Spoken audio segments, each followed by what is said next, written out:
uno degli aspetti per me molto importanti della filosofia di vita, degli insegnamenti di Buddha, è che ogni aspetto che ci sono negli insegnamenti fanno riferimento agli aspetti della nostra vita presente, quotidiana. In altre parole, sono cose che già esistono, però molto spesso con un approccio diverso. Okay? E nella nostra vita c'è uno degli aspetti più importanti, è il nostro proprio desiderio. E in fondo che cosa noi vogliamo. Non solo a livello concettuale, intellettuale, ma dov'è che io proietto la mia felicità? Dov'è che io proietto la mia propria sofferenza? E questo è quello che va a determinare dove mettiamo la nostra energia, come noi stessi viviamo. Okay? E nelle varie filosofie di vita, nelle varie percorsi spirituali, eccetera, spesso quello che viene, uno dei punti fondamentali è proprio questo. Cosa vogliamo? Dove vogliamo andare? Cosa vogliamo raggiungere? Ok? Su questo Buddha ha fatto un riassunto in 4 punti fondamentali. Però prima di parlare e vedere qual è la visione che Buddha ci ha trasmesso, o meglio che è arrivata a me, io cerco di condividere con voi tramite i miei maestri che a sua volta è arrivato a loro fino ad arrivare a Buddha, volevo prima di tutto guardare questi 4 punti come noi lo viviamo oggi.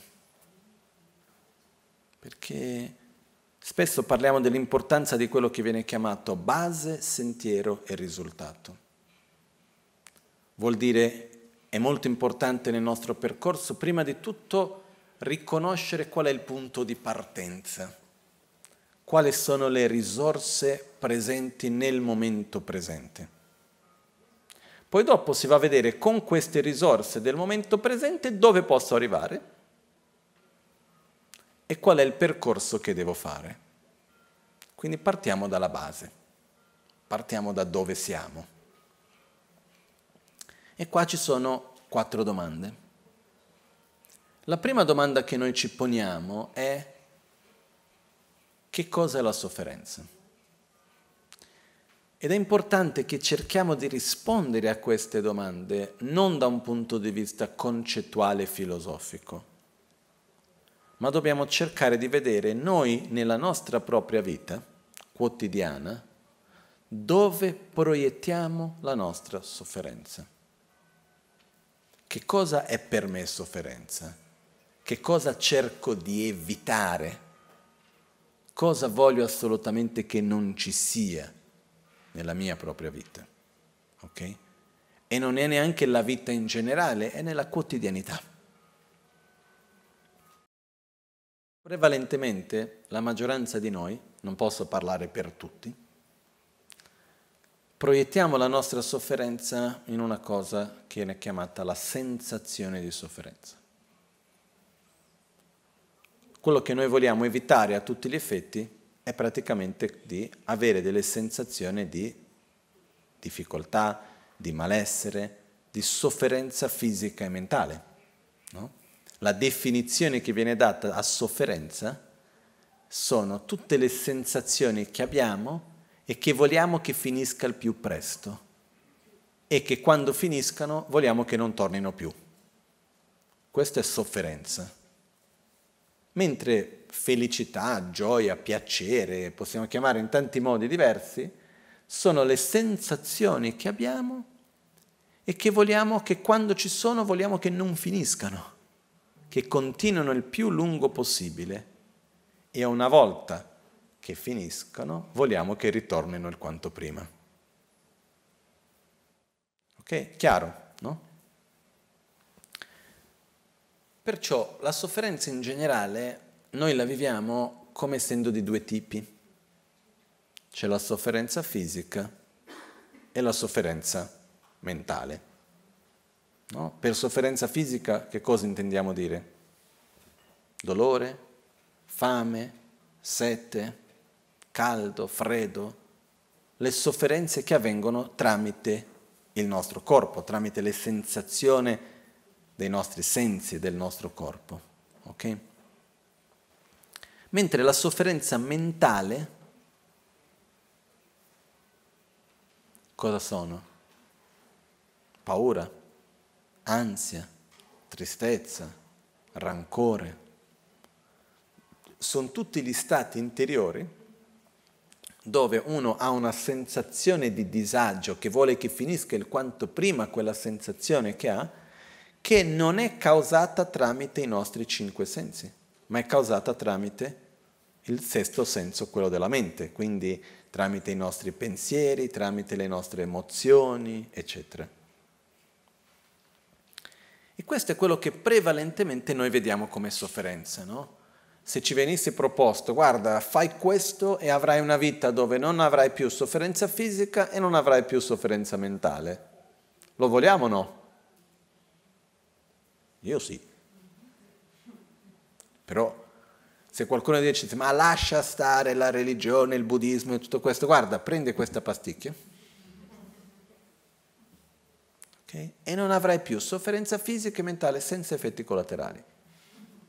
Perché tanto non avrai più sofferenza. Riusciamo a superare i nostri pregiudizi con le pasticche. E a un certo punto cosa diremo? Sì, io vi dico, sinceramente, se ci fosse un qualcosa che potessi dare uno stato duraturo di soddisfazione interna, felicità, benessere mentale e anche fisico, perché no? Ok? Che è un po' quello che tutti noi vogliamo. Vogliamo star bene, no? Però noi vediamo questo come sofferenza, ok? E non è che c'è da parlare tantissimo sulla sofferenza perché è qualcosa che in qualche modo noi conosciamo, ok? Il punto fondamentale non è tanto parlare della sofferenza, ma è osservare dove noi proiettiamo la nostra sofferenza, cosa per noi è sofferenza. E sofferenza è qualcosa che vogliamo evitare. Okay? E quello dove noi di solito proiettiamo come sofferenza è la sofferenza fisica e mentale, la sensazione di sofferenza. La seconda domanda che viene è: perché soffro? E se noi ci chiediamo perché soffro, non da un punto di vista concettuale, filosofico, eccetera, ma nella nostra quotidianità, ogni qualvolta che abbiamo una sensazione di sofferenza, proiettiamo qualcosa come la causa, in altre parole, puntiamo il dito addosso a qualcuno o qualcosa o no? Di solito sì. No? Quando noi abbiamo una sensazione di dolore fisico o di malessere mentale, di qualunque tipo di sofferenza sia, noi siamo sempre pronti a puntare il dito addosso a qualcuno o qualcosa. Però se noi ci chiedessimo le cause della nostra sofferenza sono prevalentemente esterne o interne, e non sto chiedendo una risposta da un punto di vista filosofico, sto chiedendo come noi proiettiamo nella nostra quotidianità. Perché soffriamo? Perché noi viviamo il mondo in un certo modo o per come il mondo è? Noi soffriamo perché? Perché questo fa quella cosa, perché quell'altro fa quell'altra, perché questa persona non mi capisce, perché quell'altra non è come dovrebbe essere, perché fa troppo caldo, perché fa troppo freddo, perché manca questo, perché non c'è quell'altro, eccetera, eccetera. No? Prevalentemente si può riassumere che noi proiettiamo le cause della sofferenza in 3 cose.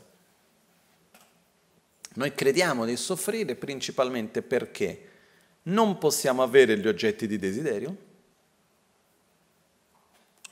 perché dobbiamo entrare in contatto con oggetti di avversione e perché dobbiamo separarci dagli oggetti di attaccamento.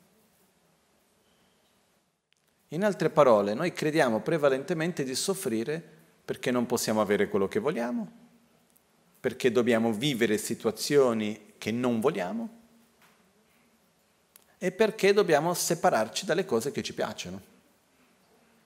Persone, situazioni, oggetti, eccetera. E se noi cerchiamo di fare una sorta di riassunto, di prendere tutte le nostre sofferenze in generale, ma senza dover andare molto lontano, basta pensare agli ultimi 6 mesi, 3 mesi, anche basterebbero, anche un mese basterebbe in realtà, anche una settimana se per quello, e cercare di osservare le nostre varie sofferenze e vedere se ricadono in queste 3 categorie o meno. Perché soffro? Perché non ho qualcosa che vorrei?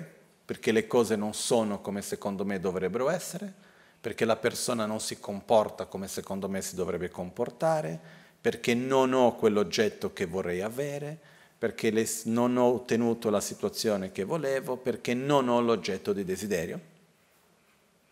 O se no perché soffro perché invece devo vivere una cosa che non mi piace.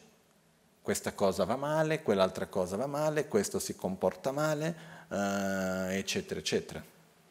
Non voglio questo, non voglio quell'altro, devo vivere delle situazioni che non mi piacciono. E la terza è perché soffriamo, perché ci dobbiamo separare dalle cose che invece ci piacciono. No? Uno dice, finalmente stavo bene, adesso mi devo separare. No? Ci sono le vacanze, finalmente mi sono rilassato, finiscono. C'è una persona con cui sto bene, a un certo punto ci dobbiamo lasciare. Ci sono tante cose che sono belle, a un certo punto finiscono. E quando dobbiamo separarci da qualcosa che ci piace, di solito ci dispiace. No? Perciò noi prevalentemente proiettiamo la nostra sofferenza su queste 3 cose. Le cause della sofferenza su queste 3 cose. Ok? Non so se è chiaro questo? Okay. E ripeto una volta ancora, il processo qua non è quello di vedere dove proiettiamo le cause della sofferenza da un punto di vista concettuale, ma sì da un punto di vista spontaneo della nostra vita di tutti i giorni.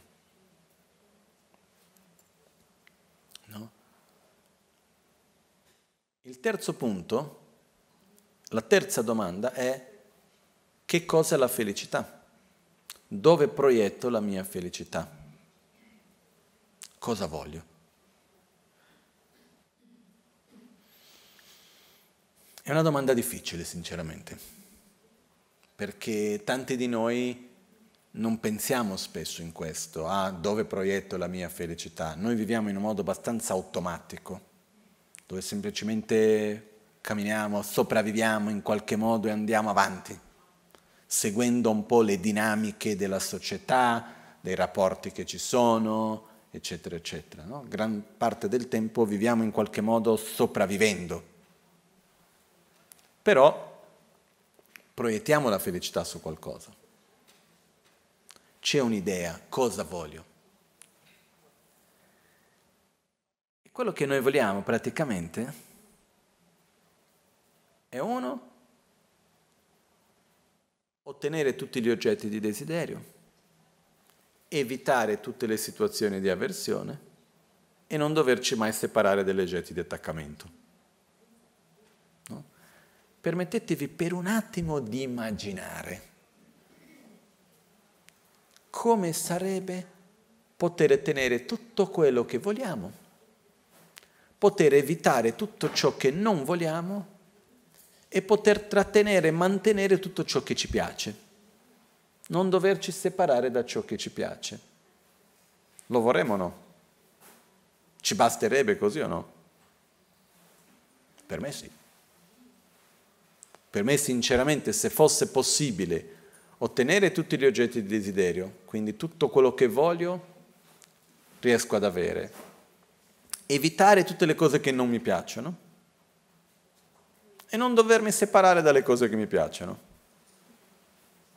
Paradiso. Ma noi nella nostra vita quotidiana cerchiamo di fare questo o no? Per capire cosa vogliamo, per capire dove proiettiamo la nostra felicità, uno dei modi per questo è osservare dove mettiamo le nostre energie, la nostra azione. E quello che potremo vedere è che noi mettiamo tanta energia nel ottenere gli oggetti di desiderio.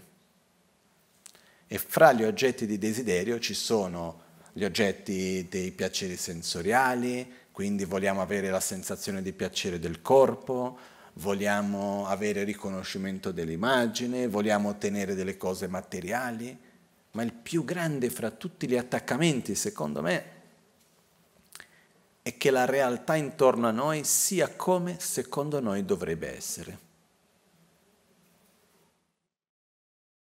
Ed è pazzesco come noi riusciamo a, tra virgolette, lottare e fare di tutto e di più perché il mondo sia così come secondo noi dovrebbe essere. Non sto parlando del mondo pianeta Terra, no, sto parlando del nostro piccolo universo micro intorno a noi. No? Da qualche parte c'è questa illusione che io posso cambiare l'altro, ma tu non dovresti essere così. E questa situazione deve essere in quell'altro modo.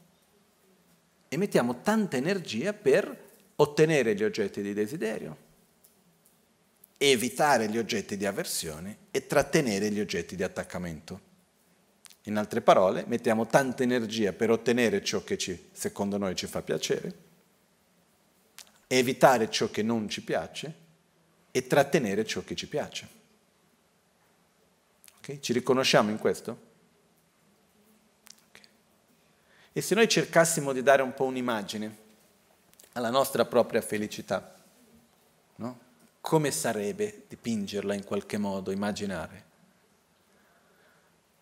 Immaginiamo più un contesto interno o esterno? Dove mettiamo la nostra energia? Nella nostra quotidianità mettiamo l'energia per creare un paradiso interno o esterno?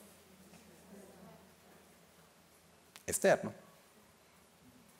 No? Il proprio concetto di paradiso per me spesso sembra un luogo dove ci sia tutto quello che vogliamo, che non ci sia tutto quello che non vogliamo e dove non dobbiamo mai separarci da ciò che ci piace. Okay?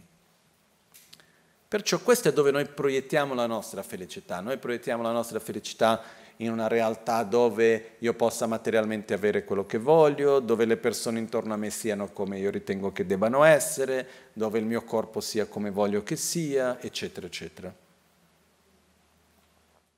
E come conseguenza, la quarta domanda è: cosa faccio per essere felice e per non soffrire? Cosa faccio io nella mia vita di tutti i giorni per essere felice e per non soffrire? Cerco di ottenere gli oggetti di desiderio, di evitare gli oggetti di avversione e di trattenere gli oggetti di attaccamento. No? È una sorta di lotta. Ok? Perciò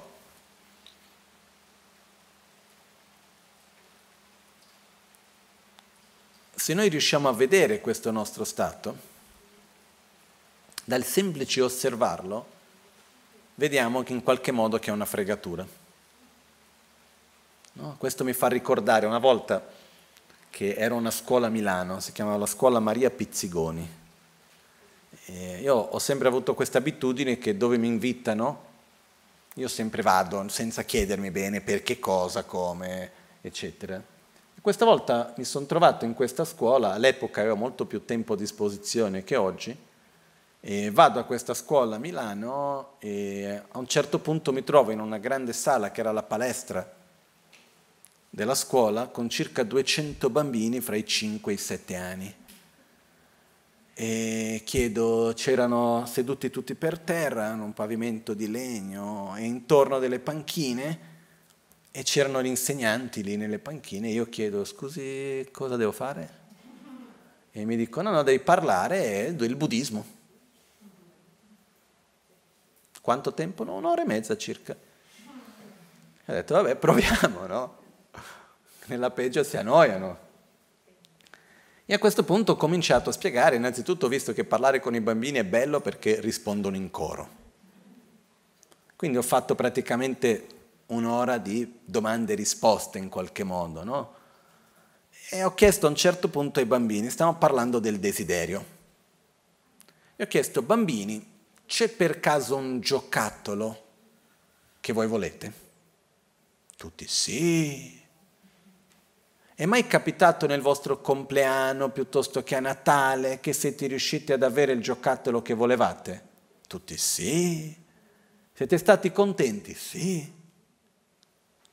Quanto tempo è durata la vostra felicità? Tanto o poco? Erano un po' divisi. Poco. Ci avete ancora il giocattolo? Sì.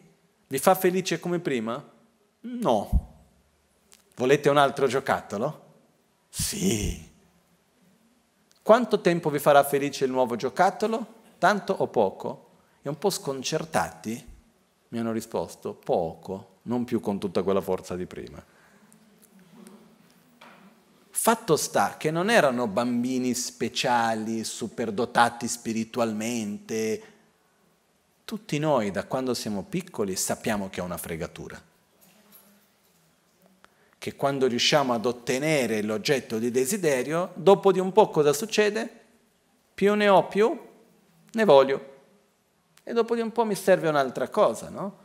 Io quando racconto questa storia sempre mi collego col ricordo di un altro momento che è un po' l'altro estremo, che era una volta con un amico che stava per salire sul suo aereo privato.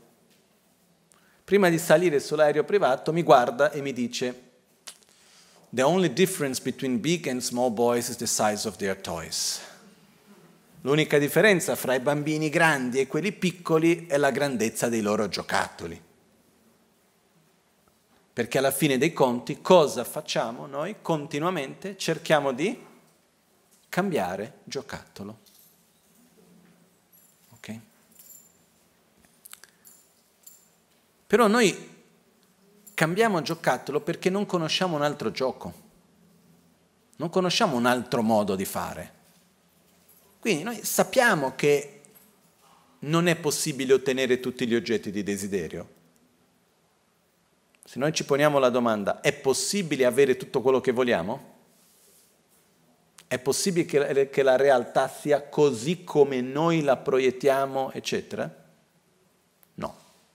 Anche perché più ne ho, più ne voglio, il desiderio sempre vuole di più, quindi non basta mai. È possibile evitare nella vita tutte le cose che non vogliamo? No. È possibile non doverci mai separare dagli oggetti di attaccamento delle cose che ci piace? Neanche. Però, visto che non abbiamo tanta alternativa, nel frattempo cerchiamo di farlo, non si sa mai. E anche se non è possibile avere tutto quello che voglio, se riesco a avere in parte già mi aiuta. E giriamo la vita intorno a questo, a cercare di evitare le sensazioni di sofferenza fisica e mentale, cercare di evitare gli oggetti di avversione, cercare di ottenere piacere, di non doverci separare dalle cose che ci piacciono, e la nostra vita gira intorno a questo. Ok? Dinanzi a questo, Buddha ci ha trasmesso una visione diversa, ok? Che è fatta da due parti. Che cosa va abbandonato e che cosa va ottenuto. La parte che va abbandonata viene utilizzato un termine che è samsara, e quello che va ottenuto viene utilizzato il termine nirvana. Però, al di là dei termini, cerchiamo di capire un po' qual è la visione che Buddha ci ha condiviso su quello che noi già viviamo. Partiamo dal primo punto. Che cos'è la sofferenza? Che cos'è che noi dobbiamo evitare? In questo Buddha è andato un pochettino oltre, un po' tanto oltre. Noi vediamo la sofferenza come la sensazione di sofferenza, come abbiamo detto prima. E Buddha ci disse, guarda che non basta evitare quello. No? È un po' come, c'è una metafora che mi è venuta in mente una volta e secondo me può aiutare a capire. Immaginiamo un dondolo, no? Questo gioco che va su e giù e noi ci siamo in una delle estremità del dondolo. Quando il dondolo è giù vuol dire che stiamo soffrendo. Quando il dondolo è su vuol dire che siamo felici. Però qual è la natura del dondolo? Ogni volta che va su, prima o poi va giù. E quando va giù, prima o poi va su. Ok? Quindi giocare nel dondolo e avere l'illusione di essere sempre su non è sostenibile, perché prima o poi va giù un'altra volta. E se noi vediamo nella nostra vita, gran parte della vita gira intorno a questo. Quando sono su voglio rimanere su, però dopo io so già che prima o poi vado giù, quando vado giù non voglio che rimanere giù, voglio rimanere su, e quindi passiamo la vita cercando di tenere il dondolo su. Però la nostra esperienza qual è? Che la vita è come un po' una montagna russa, no? Si va su, si va giù, quando si sta bene, poi si sta male, poi si sta bene ancora, poi si sta male, male, male, poi si sta bene. È così, continuamente. Quindi, il primo tipo di sofferenza, che negli insegnamenti buddisti viene chiamata la sofferenza della sofferenza, è il dondolo giù. È la sensazione di sofferenza, è quello che noi già riconosciamo come sofferenza. Quando il dondolo va su, quel momento di piacere, viene chiamata la sofferenza che cambia, o la sofferenza del cambiamento, ma è più giusto la sofferenza che cambia magari, anche se tutti e due i nomi a me non è che mi fanno impazzire, in tibetano è più chiaro, Gyurvedungal. Che cosa vuol dire? Non è sofferenza in quanto sensazione di sofferenza, ma è uno stato che per il quanto uno cerca di mantenerlo, prima o poi diventa sofferenza. Facciamo un esempio. Bevo l'acqua, è piacevole. Sento un grande piacere, il dondolo va su. Cosa ha portato il dondolo su? Bere l'acqua. Quindi continua a bere l'acqua. Vado avanti 1 bicchiere, 2 bicchieri, 3 bicchieri, eccetera. Più bevo l'acqua, più mi mantiene nello stato di piacere, o man mano gradualmente, inevitabilmente diminuisce finché diventa sofferenza? Dopo il 3° litro d'acqua non sostiene più quella sensazione di piacere. In realtà ogni bicchiere in più gradualmente la sensazione di piacere diminuisce. Okay? Possiamo fare 1000 esempi diversi, ma quello che spesso ripeto, viene qualcuno e ci fa una carezza, qualcuno che vogliamo tanto bene, eccetera, viene e ci fa una carezza, ci piace o no? Sì, il dondolo va su. La carezza continua. Mezz'ora, 40 minuti, più passa il tempo più i minuti durano di più, no?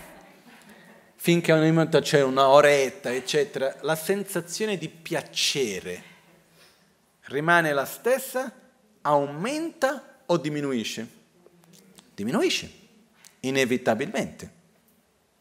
La stessa cosa accade quando otteniamo un piacere sensoriale, un piacere che ottiene, tramite un bene materiale. Riceviamo qualcosa di materiale, siamo contenti, no? Che ne so io, riesco a avere questo bicchiere, che bello, ho sempre voluto questo bicchiere, che contento sono che ho questo bicchiere, è il mio bicchiere. Genera una sensazione di piacere. Mantenendo il contatto col bicchiere mi fa mantenere quello stato di piacere o prima o poi finisce? Ma il bicchiere continua lì, però quella sensazione non rimane. Ok? Perciò il secondo tipo di sofferenza vuol dire che avere questi momenti di piaceri momentanei non sono negativi o cattivi in se stessi e non è una cosa che va evitata, ma non riesce a sostenere uno stato di felicità e benessere. Non c'è nulla di male in andare su col dondolo, però sappiamo che ogni volta che si va su, prima o poi si va giù. Non è un qualcosa che riesce a sostenere uno stato di piacere e di soddisfazione. Perciò niente contro i piaceri sensoriali, nulla contro i beni materiali o il riconoscimento dell'immagine, però nulla di questo riesce a sostenere uno stato interiore di benessere, di soddisfazione, di felicità. Perciò il dondolo su va evitato, in ultima analisi, perché non è una soluzione, perché se io credo che quella sia la soluzione, continuo a fare su e giù. Il terzo tipo di sofferenza, che è una conseguenza della seconda come livello di comprensione, viene chiamata la sofferenza che tutto permea. In tibetano è Khyaba Duche Gidungal. In poche parole, se noi mantenendo la stessa metafora, vuol dire essere sul dondolo. Finché sono sul dondolo o sarò su o sarò giù e comunque in qualunque momento ci saranno le condizioni e mi porterà prima o poi giù. Che vuol dire che finché il nostro corpo e principalmente la nostra mente, però corpo e mente vanno sempre insieme, sono inquinati dalla nostra ignoranza, dal nostro attaccamento, dal nostro egoismo, dalla nostra rabbia, invidia, paura, arroganza e altri stati emozionali che generano sofferenza, e finché saremo inquinati dalla forza delle azioni fatte nel passato, che viene chiamato il karma, inevitabilmente ci sarà sofferenza. In altre parole, ogni tanto qualcuno mi dice: Lama, io vorrei prendere delle vacanze da me. Non ho una soluzione per quello. Ovunque andiamo ci portiamo insieme. No? È un po' come qualcuno che si lamenta durante la vita di tutti i giorni, che è molto stressato perché il lavoro, perché questo, quell'altro, poi va a fare le vacanze e si stressa pure nelle vacanze. Spesso il problema non è il lavoro o la vacanza, spesso il problema è che la persona è stressata. Quindi ovunque va lo vive in quel modo. Perciò, quando parliamo di che cosa vogliamo evitare, che cosa c'è come sofferenza da evitare, la sofferenza della sofferenza, le sensazioni di sofferenza, evitare di proiettare la nostra felicità su cose che in realtà non riescono a sostenerla, non che siano cose negative o cattive, ma che in realtà noi perdiamo la vita intorno, cercando di ottenere cose che non possono sostenere uno stato effettivo di pace e di benessere. Il terzo è quello che voglio evitare, effettivamente, è di essere in uno stato che comunque genera sofferenza. Non in un luogo, ma in uno stato. E da questo arriviamo alla seconda domanda: perché soffro? Come abbiamo visto prima, noi proiettiamo che prevalentemente la nostra sofferenza è causata perché non posso avere gli oggetti di desiderio, perché devo entrare in contatto con gli oggetti di avversione e perché devo separarmi dagli oggetti di attaccamento. Buddha ci disse: non è proprio così. Mantenendo questi tre punti, effettivamente, anche se noi analizziamo, non è vero che soffriamo perché non possiamo avere ciò che desideriamo. Noi soffriamo perché desideriamo ciò che non possiamo avere. Ripeto, sembra un gioco di parole, ma non lo è. Non è vero che io soffro perché non posso avere quello che io voglio. Quindi sono io una vittima del mondo che il mondo non mi permette di avere ciò che io voglio. Io soffro perché io ho un'aspettativa che il mondo dovrebbe essere in un certo modo, che le persone dovrebbero essere in un certo modo, che io dovrei avere delle cose, che le cause e condizioni non permettono che ci sia.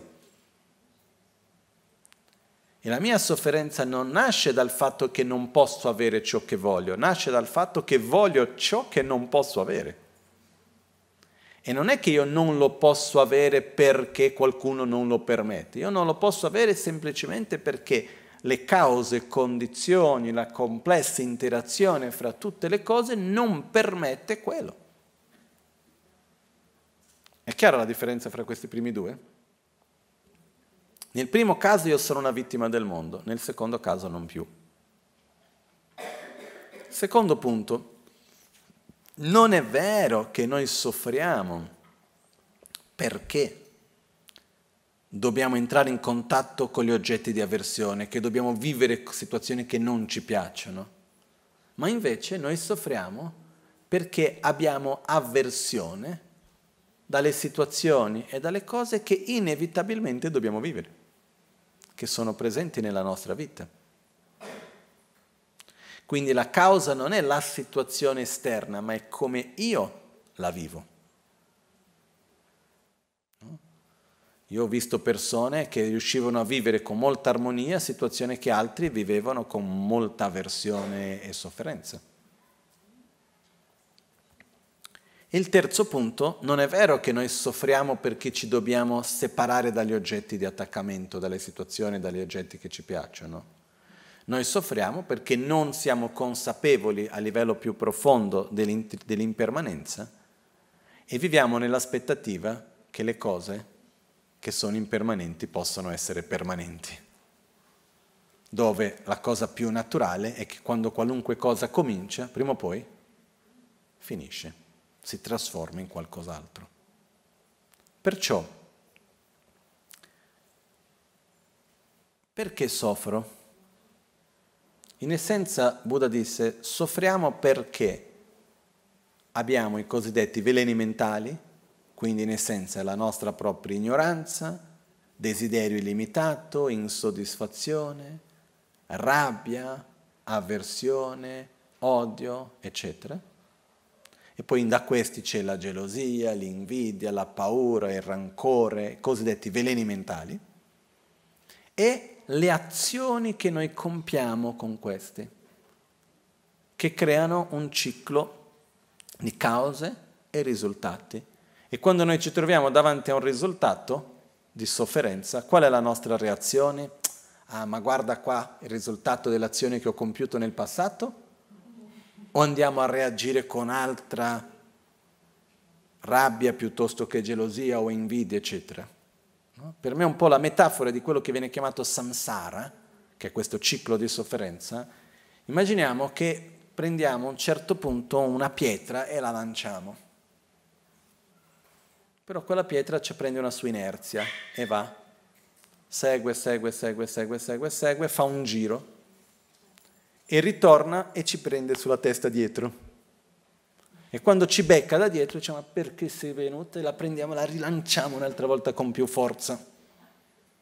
Fa il giro e prima o poi ci ribecca un'altra volta e noi la prendiamo e la rilanciamo un'altra volta. Solo che non è una pietra, sono migliaia.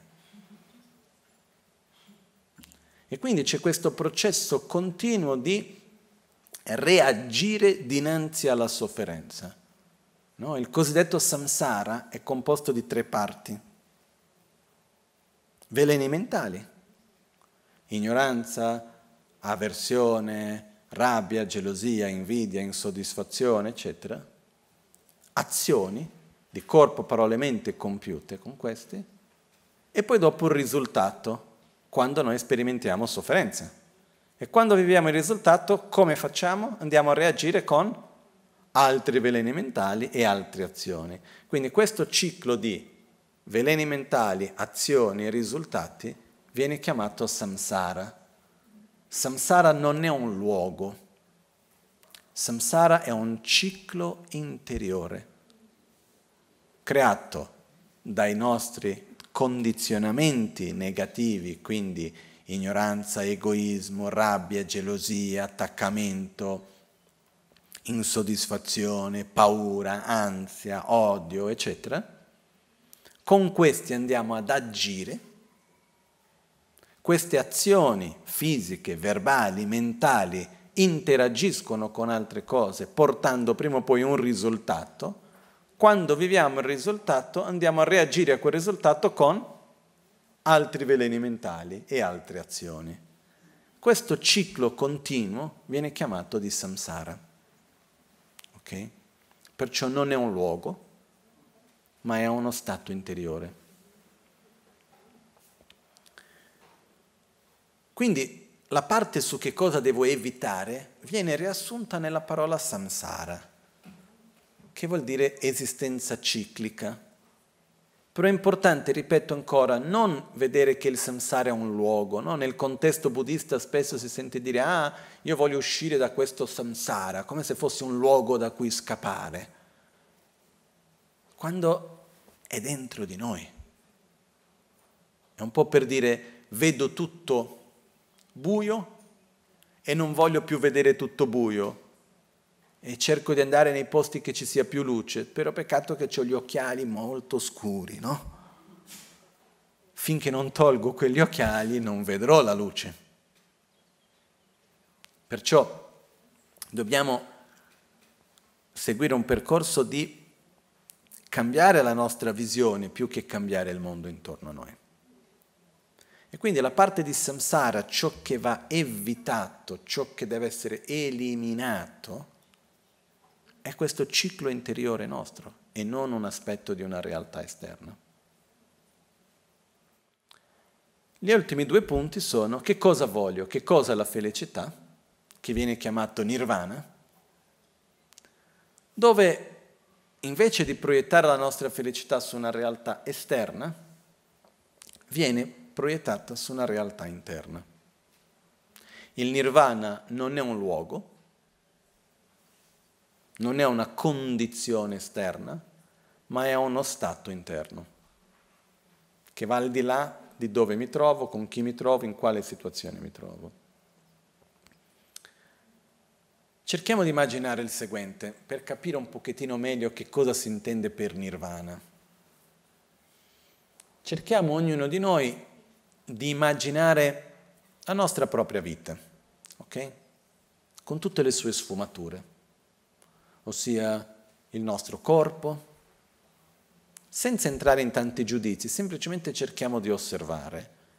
No? Il nostro corpo, ognuno ha le sue problematiche, c'è chi ha una malattia, c'è chi ha un'altra, c'è chi ha un problema, un altro. Ognuno, immaginiamo il corpo così com'è.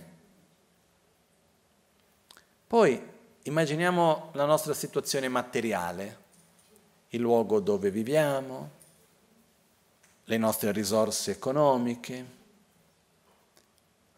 le situazioni intorno a noi delle persone con cui conviviamo, il lavoro, piuttosto che la mancanza di lavoro, la situazione della società nella quale noi siamo. Cerchiamo di osservare e fare come una fotografia della nostra vita così com'è, ok? Senza entrare in giudizi né nulla, semplicemente osservare la vita così com'è, con tutte le sue sfumature il più possibile. E a un certo punto ci permettiamo di immaginarci nella nostra propria vita, quindi con questo corpo, con i rapporti umani che abbiamo, con le situazioni della società in cui ci troviamo, con la situazione materiale, tutto quello così com'è, con alcune differenze. Immaginiamo di immaginare questo, però senza proiettare più che le cose dovrebbero essere diverse di come sono. Senza vivere più in uno stato di ansia o di paura,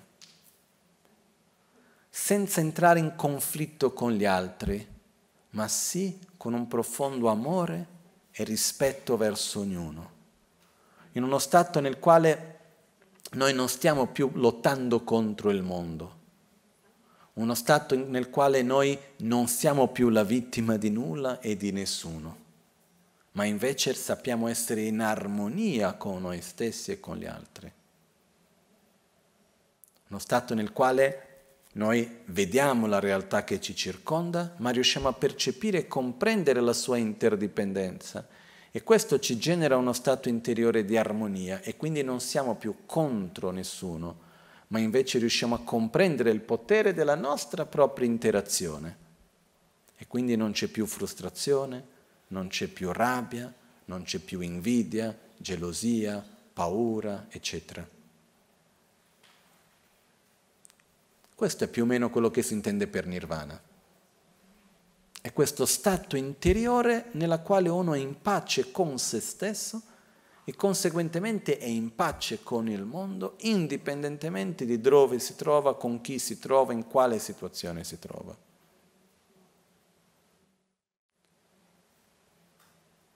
Questo è quello dove Buddha ci insegna a proiettare la nostra felicità. Quindi l'obiettivo della vita non è più cosa voglio fare, cosa voglio ottenere. Ottenere si intende posizioni sociali, situazioni di persone, io voglio essere padre, madre, voglio avere questo, voglio avere quell'altro, e proiettiamo la nostra felicità su tante cose, proiettiamo la felicità sui rapporti umani, proiettiamo la felicità sul luogo in cui viviamo, le persone con cui viviamo, la situazione materiale, la posizione sociale, il ruolo nella società, proiettiamo su tante cose, no? C'è chi proietta la propria felicità nell'essere il salvatore del mondo, per dire. Invece, quello che Buddha ci trasmise è, invece di proiettare la nostra felicità su che cosa devo ottenere, è chi voglio essere. Essere in uno stato di pace, di soddisfazione, di equilibrio, di armonia con se stessi e conseguentemente con gli altri. Questo è quello che si intende per nirvana, in poche parole. Però a questo punto, uno dei punti fondamentali è: lo voglio o non lo voglio? Perché se lo voglio, ok, entriamo nel quarto punto, che viene chiamato il sentiero. Cosa faccio per evitare la sofferenza, samsara, e ottenere la felicità, nirvana? Cosa faccio per quello? E dinanzi a questo si apre un lungo percorso, che non è ovvio e non è semplice, però richiede un punto fondamentale che è nei principi fondamentali della filosofia della visione di mondo buddista. È credere in se stessi, che ognuno di noi ce la può fare, perché io non metterò mai sforzo per raggiungere uno stato di pace cosiddetto nirvana se io non credo di poterla fare. Per quello che succede spesso di persone che, scusate se lo dico in questo modo, si ritengono buddiste, che piace gli insegnamenti di Buddha e tutto il resto, però che non mettono una dedicazione profonda, effettiva per raggiungere il nirvana, perché semplicemente dicono: ma io non ce la farò mai. Piuttosto, come faccio per vivere in un modo più confortevole in questa vita? Ma diventa veramente importante credere in noi stessi. Io ce la posso fare. Come? In un percorso graduale, dove il primo passo è riconoscere che cosa mi fa bene e che cosa mi fa male. Riconoscere che la nostra mente, il nostro essere è fatto di abitudini. E quando noi generiamo delle abitudini opposte, gradualmente quelle abitudini che vogliamo cambiare diminuiscono. Più agiscono in un modo, meno vado ad agire in un altro. Però è camminare controcorrente, perché vuol dire camminare contro le nostre proprie abitudini, contro i nostri propri condizionamenti di rabbia, di gelosia, di invidia, di attaccamento, di egoismo, di visione di mondo in cui la realtà sorge a noi come se fosse oggettiva e noi ci relazioniamo in tal modo, e camminare contro la corrente.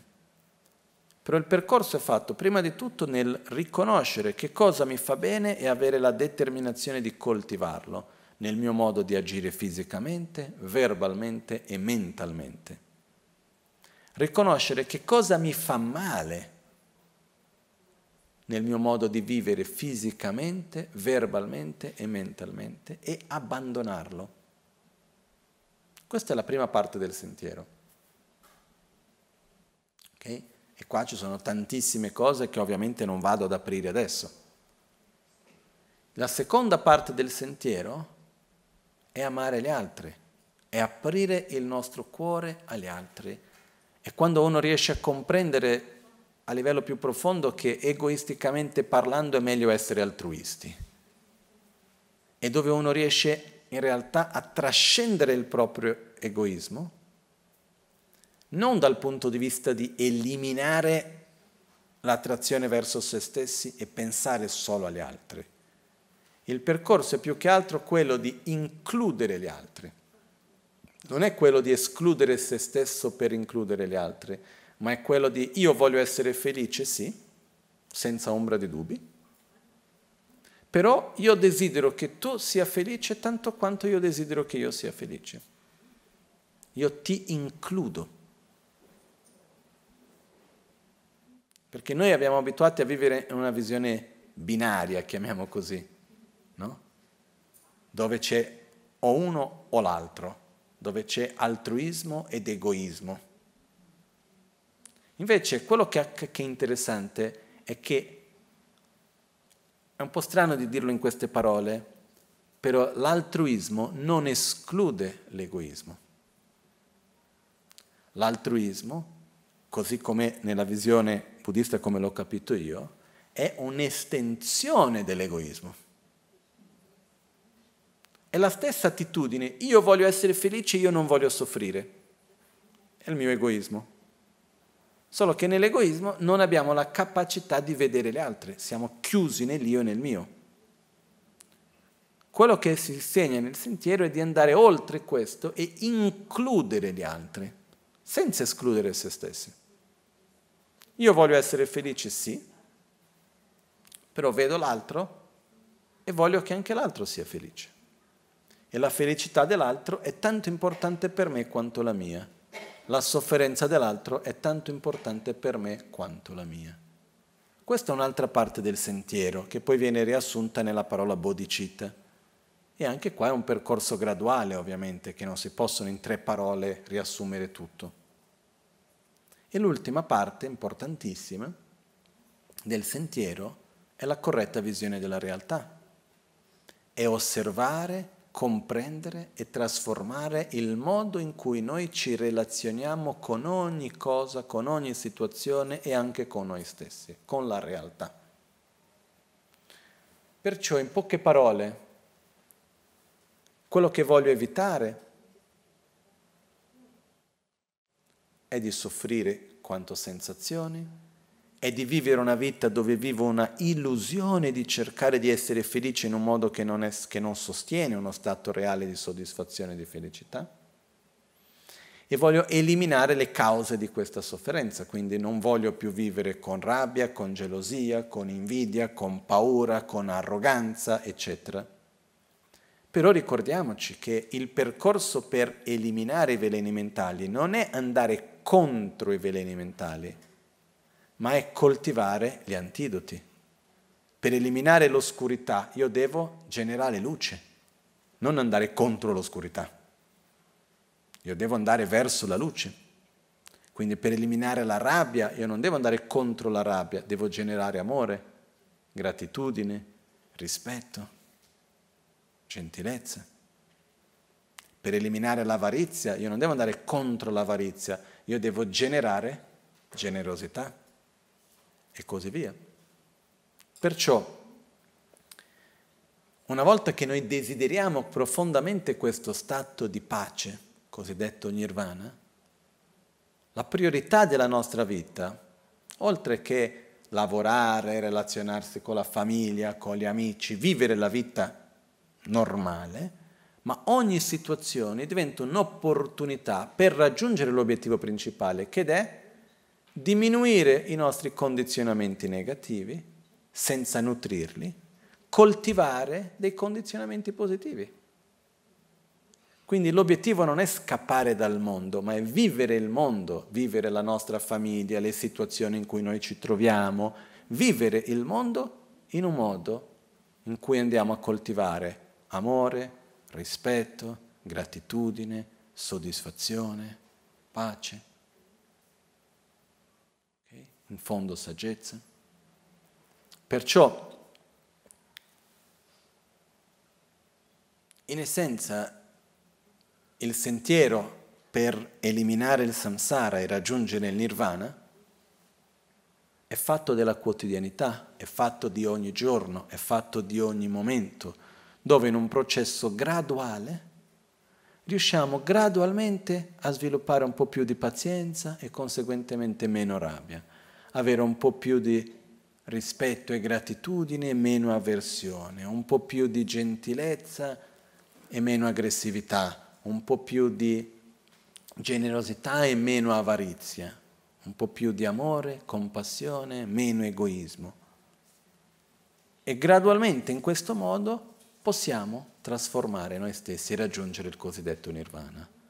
E all'interno di questo uno degli strumenti fondamentali che c'è è la nostra propria mente, ovviamente. E per riuscire a direzionarla dobbiamo prima di tutto imparare a prendere le redine della nostra mente nelle nostre mani.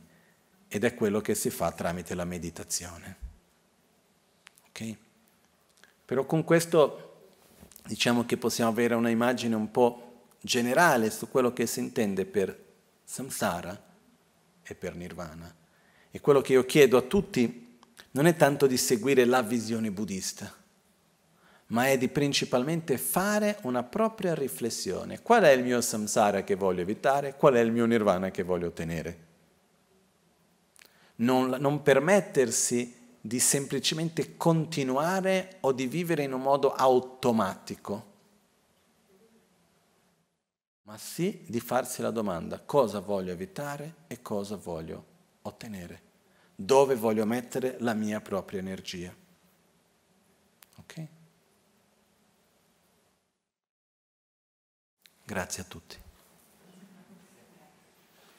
Jetsu alame kutse rapten chi namkar tinle chokchur gepadang losan tempe drume sasum ki drove munsela taktu ne gyur chi kewa kuntu yanda lamadang Dralme cheke pela longche ching Sadan lamge yenten rabzone Dorje change kopan nyur tobo sho Nimo dele tsendele Nime kuyan dele kshin Nintsen takto dele kpe Concho sumke jingi lo, concho sumke ngodrubo tsol, concho sumke trashisho.